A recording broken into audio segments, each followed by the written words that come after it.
I stand here today before you, looking for your vote in the first free elections of our country's history.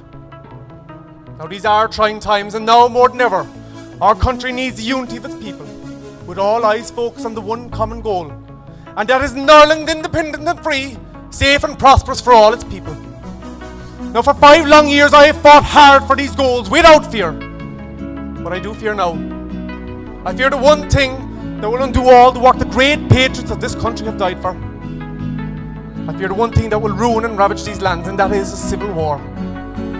We are not there yet, but there are those among us, our own countrymen and women, who sat down along that road. And I say to these people now, stop, turn back, it is not too late.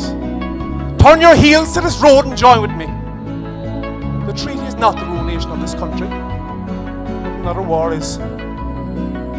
Now it's 6 months since I and my fellow delegates, nominated by Dáil Éireann, travelled to London to negotiate that treaty. It's not the ruination of our country. It has not given us all that we hoped to achieve. But it has given us a different way, an alternative to what we want to achieve without the resort to further bloodshed. God knows, haven't we seen enough? Now when he have asked, when we travelled to London that day, were we travelling to negotiate with a vanquished foe? I say that is not the case. We're travelling to negotiate with one of the most powerful nations in the world, with a seldom held attitude for compromise. Now we may not have defeated our enemies, but we have destroyed the empire. For the first time in 250 years, British statesmen have relinquished their cherished empire.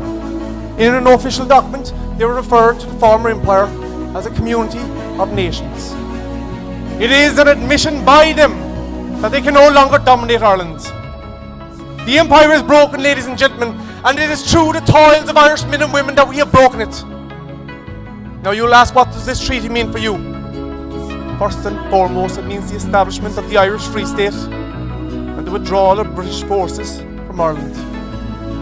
It has been through no form of communication, except through their military strength, that the English have always held this country.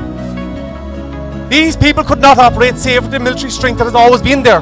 Now starting from that, I maintain that the disappearance of that military strength gives us a chief proof that our national ambitions are established. Secondly, the treaty recognises Ireland as having the same constitutional status as Canada, Australia, New Zealand and South Africa, and that is where we will find our strengths, in our shared association with these other independent nations. They are in effect introduced as guarantors of our freedom, and we stand much stronger with them than if we stood alone. Now we must look facts in the face.